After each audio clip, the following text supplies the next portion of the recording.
Hello, church. Here's our devotional for Friday, July 10th, as we finish up chapter 2 in Song of Songs. This does start a new section as Weems identifies it, and this one is entitled, My Beloved is Mine, and I Am His, and this is from 8 to 17, and we'll be having that back and forth refrain again.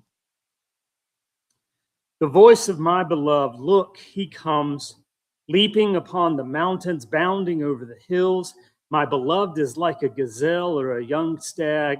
Look, there he stands behind our wall, gazing in at the windows, looking through the lattice. My beloved speaks and says to me, arise, my love, my fair one, and come away. For now the winter is past, the rain is over and gone. The flowers appear on the earth, the time of singing has come, and the voice of the turtle dove is heard in our land. The fig tree puts forth its figs, and the vines are in blossom. They give forth fragrance. Arise, my love, my fair one, and come away. O my dove, in the clefts of the rock, in the covert of the cliff, let me see your face, let me hear your voice, for your voice is sweet, and your face is lovely. Catch us the foxes, the little foxes that ruin the vineyards, for our vineyards are in blossom. My beloved is mine, and I am his. He pastures his flock among the lilies until the day breeze and the shadows flee. Turn, my beloved, be like a gazelle or a young stag on the cleft of the mountains. So Weems will comment on this, but the opening portion is our female sage, and then we have the response who uses the term fair one.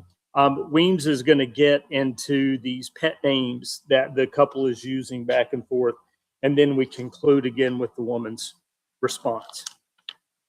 Lovers are notoriously possessive. They demand to know each other's whereabouts. They insist upon commitment.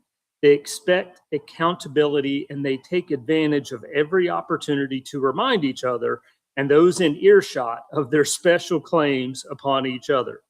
Nowhere is their possessiveness more apparent than in the choice of pet names they use to describe each other. The protagonist consistently refers to her anonymous male lover throughout the book, beginning in 2 verses 1 to 3, as my lover or my beloved. Elsewhere, she refers affectionately to him as my friend and the one whom my soul loves. The suitor store of pet names for his love is more inventive and diverse. He relies on a plethora of epithets to address the woman. Fairest among women, my darling, my love, my fair one, or my beautiful one, my dove, my perfect one, or my flawless one, and so on. His epithets for her and those she applies to him all have one very important thing in common. They are preceded by the first person singular possessive pronoun my.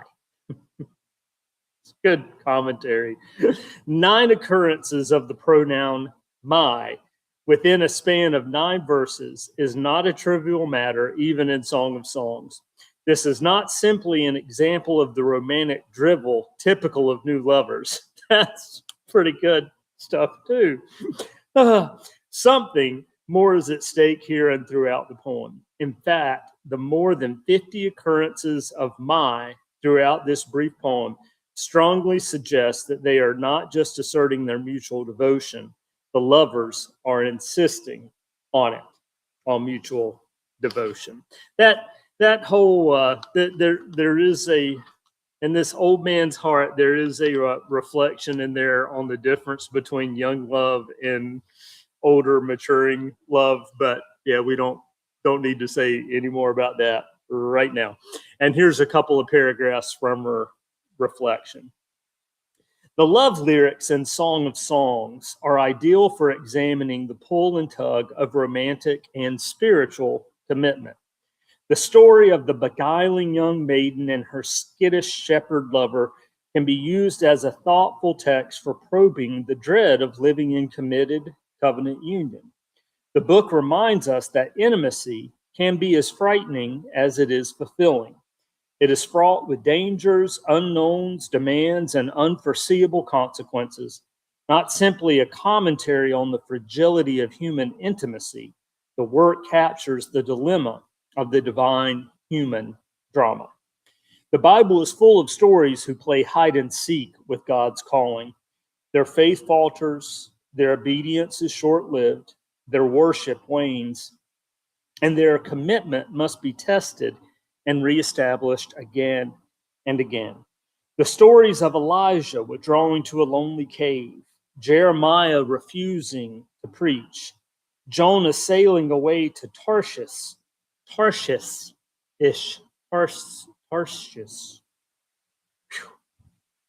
yeah, and Paul prowling the Damascus road are stories of men who went to extraordinary lengths to resist God's claim upon them.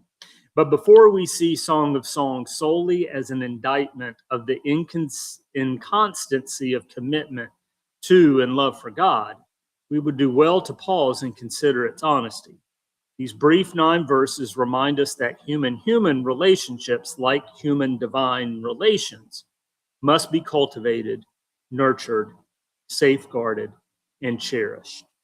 Special moments do not just happen, they are cultivated. Intimacy with God and with each other cost. It cost us our time and our energies.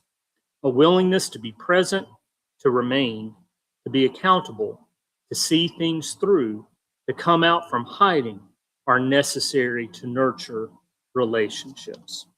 Woo! Good bit of truth from Renita Wings there. We will be back with you tomorrow as we begin our next portion and section from Song of Songs chapter 3, and we will see you then. Have a great day. Bye.